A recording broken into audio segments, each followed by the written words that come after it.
Hey, good good point. Um, I do want to just point a few things out. Um, First of all, there are the Jews, the physical people. Then you have the Jews, the spiritual, the belief, the Judaism.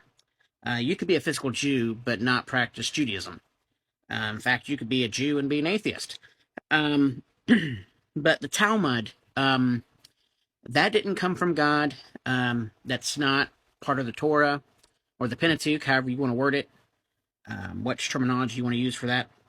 But the Torah came from God. Um, it's taught that it came from God.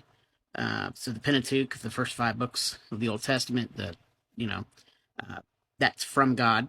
You will not find what you just wrote, this statement, in the Torah, because that is not what God has designed it to be.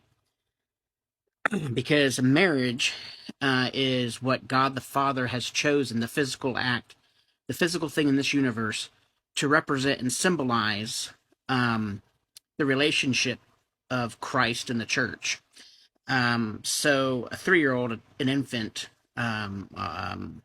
things of that nature, does not glorify and bring the correct viewpoint that God wants us to see when we look at a marriage when pointing to Christ and the church. It deludes, it pollutes. Now, I went ahead and wanted to see who actually came up with the Talmud. I may be saying it wrong. I'm horrible with Greek and Hebrew words.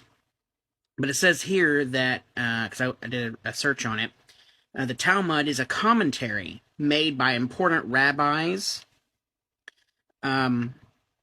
Remember, in the New Testament, Jesus would tell the Pharisees and the Sadducees and the religious other religious leaders out there as well. You have heard it said, but I say, and then he would give an interpretation saying, you've taken this wrong. In fact, with a much deeper exegesis of the situation with some good hermeneutics, you would see that when it said, do not work on the Sabbath, these Pharisees and these people took it to the point where if you spit out of your mouth and the spit hit the ground and turned the sand and dirt into mud, they consider that working. And they would want to punish you. God was like, that's never what I said. So again, correct, you made a correct point, but to my debate against that would be, but that wasn't from God. That's something that the Jewish people as a whole decided to do themselves.